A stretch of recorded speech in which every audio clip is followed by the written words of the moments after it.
FOMO. My name is Patrick J. McGinnis, and I'm a FOMO Sapiens. And since you're here, I'm going to bet that you are too. And when you're like us and Monday comes around, you don't dread the new week. No, you wake up every Monday morning knowing that this week might just be the best one yet. This is FOMOnday, the snackable show that starts your week right with hot takes, life hacks, listener mail, and even some FOMO therapy. FOMO. FOMO. FOMO. Hey everybody, welcome to another episode of FOMOnday, the companion show to FOMO Sapiens, which of course we're going to have another episode on Thursday, so prep yourself for that. But for now, it's Monday. Happy FOMOnday. I'm your host, Patrick J. McGinnis, venture capitalist by day, author and podcaster by night, FOMO Sapiens 24/7, and lean startup stan. Now, if you don't know what that means, Google it. But it means I love the lean startup. So having the inventor of the lean startup on last week's show, it was a highlight. I really was excited. I'm still excited. I mean, what a great conversation we had. Now, I want to talk a little bit more about the lean startup because maybe you got a little, sort of an hors d'oeuvre there, or, you got your first course, but you want the full meal. So I just want to talk about the lean startup, why I think it's important, kind of what it's about and how it's affected my thinking.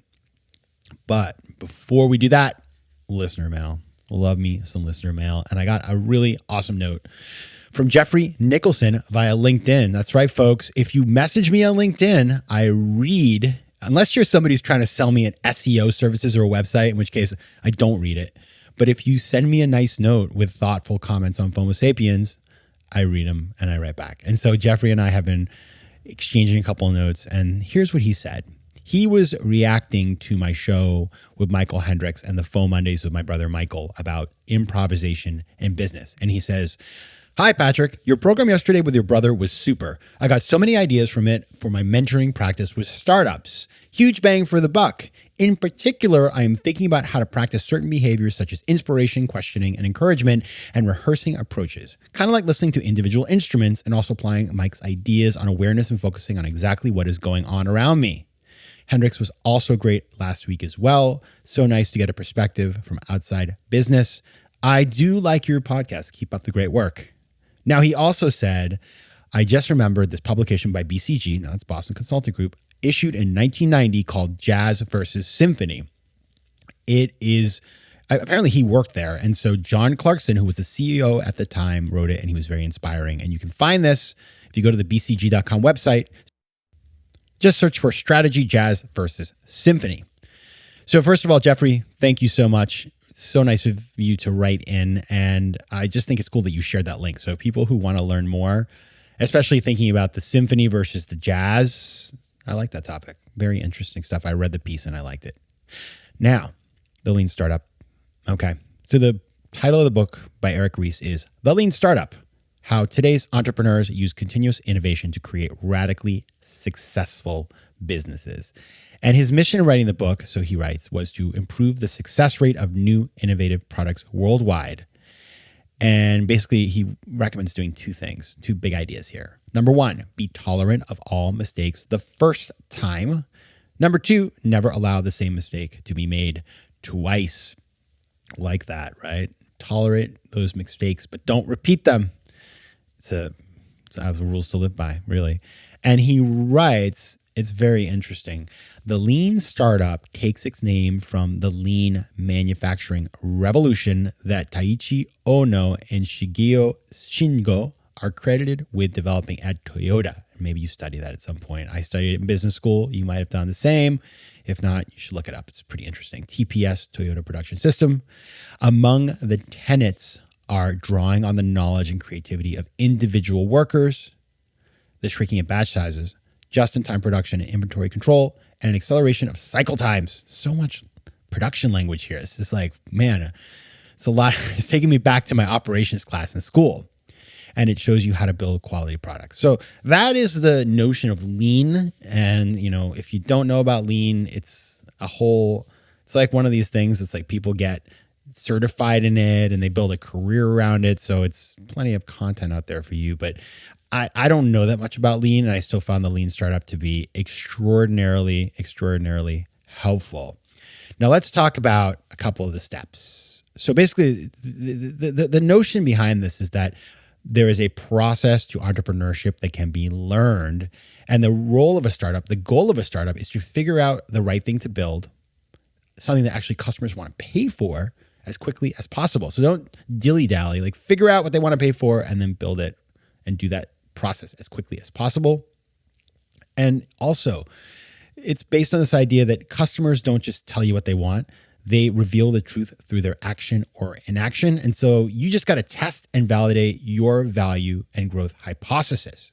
And so there's this whole notion we're going to talk about in a second on the other side of this break about minimum viable products and how they are used to go through a process where you build something, you measure its success, and you learn, and then you basically adopt that and you change it and you keep going as quickly as possible. So we're going to talk about that today.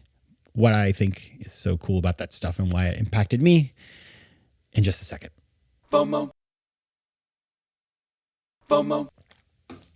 All right. So I remember the moment I read The Lean Startup. I don't know who gave it to me or where I got it. Actually, I got it at the Strand. So I got it secondhand. Sorry, Eric Ries, but it's good for the environment.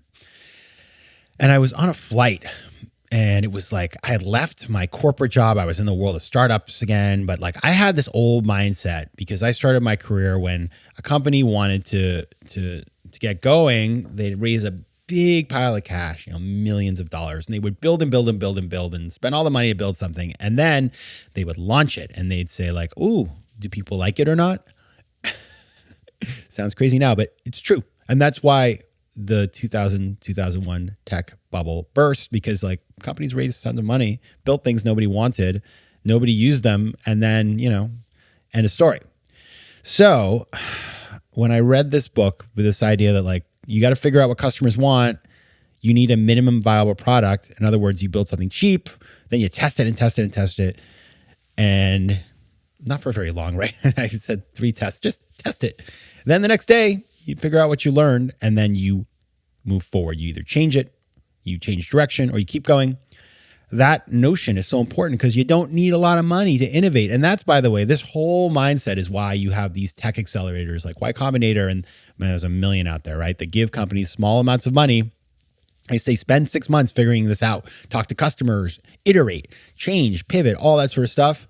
That is where this comes from. So like this book started a revolution. It really did. And what I've heard about Eric, I've not met him. So Eric, if you're listening, let's hang out. But we know some people in common. And it's like he went around the world talking about this idea before he wrote the book. And then when the book came out, people kind of knew about it. And so they all clamored to buy it. And it became this sort of like, it's a very fundamental business book in the world. It's I always recommend this book to any entrepreneur. Even today, it's just like timeless, right? And why is that? I'll tell you the 3 things that really stick out to me. Number 1, the notion of the MVP, minimum viable product. The idea that when you're coming up with something new, it doesn't have to just be a product at a startup. It can be really anything. And I think, entrepreneurship is broader than just products, of course. But the MVP, it's the quick and dirty. It's like, here's what we want to do. We've built a prototype that somebody can use. We didn't spend a lot of money on it, but we're going to like throw it into the market. We're going to see how customers interact. And I remember I had these friends who wanted to start a business. They were doing like deliveries of furniture in Norway. And instead of building a website and a product and an app and all that sort of stuff, they put flyers in an IKEA and with a phone number, and they said, do you need delivery of the things you just bought? And then they had a phone number that people would call, and they had a spreadsheet, and they just answer the phone. And then they'd send a car, and they didn't have to spend any money. It was very low cost, and they could figure out, okay, do people want to use this? What are their feedbacks? What is making sense here? What's not? And they could do all that before they had to raise money or spend money. And so like, that's the idea of the MVP. It's really powerful. And it's crazy to me that it wasn't like that before this book, but it's true. Number 2, vanity metrics. Now, the vanity metric is a favorite. So in the book, basically, there's this idea that a lot of times when companies, they make their MVP and they they put it into the market and they get so excited, like, oh, we had, 1,000 visits to our website, or, oh my goodness, we had all these downloads. Yeah, that's great. But what if the people visit the website, they stay for 2 seconds and they leave, or they download the app and never use it again, right? So these are metrics that can look really good. Oh, we grew 3% last week. But if they're not actually going to generate revenue, then who cares? And those are called vanity metrics. And so I just love that because, so many times people, they like to tell you, oh, we have all these metrics. And you look at, I go to board meetings and you get these pages of like our KPIs and stuff. And it's sort of like, well, is that really an indicator of success, or are you just putting that in the old deck because it's going up and to the right and you want me to feel good about your progress, right? And so just that whole concept I thought was so powerful when I read it, and I still do. And finally, the pivot, the notion that if things aren't working, you got to move into another direction and move quickly.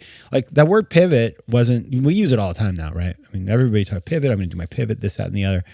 No, that was not talked about, at least as I know of. I can't remember talking about it before I read this book, and now it's everywhere. So that notion of pivoting, it's so critical in the zeitgeist today and how we talk about our lives, our careers, our businesses.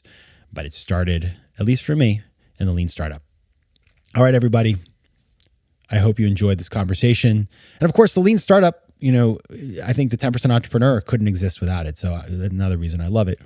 But if you have a book you like, or you have feedback, or you have thoughts on this book, The Lean Startup, drop me a note.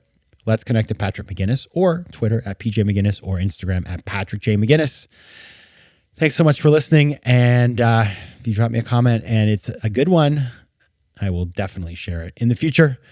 So until then, take care of yourselves, FOMO Sapiens, and I will see you on Thursday. FOMO. If you like today's show, please be sure to rate it and recommend it to your friends. And as always, you can find me on Instagram at Patrick J. McGinnis, on Twitter at PJ McGinnis, and on the web at FOMOsapiens.com or PatrickMcGinnis.com, where you can get all kinds of free resources to live a more decisive and entrepreneurial life. FOMO. Want more FOMO Sapiens and FOMOnday? Head over to FOMOsapiens.com, where you can listen to past episodes, learn more about the show, and find out how to advertise. You can also connect with me on Instagram at Patrick J. McGinnis and on Twitter at PJ McGinnis.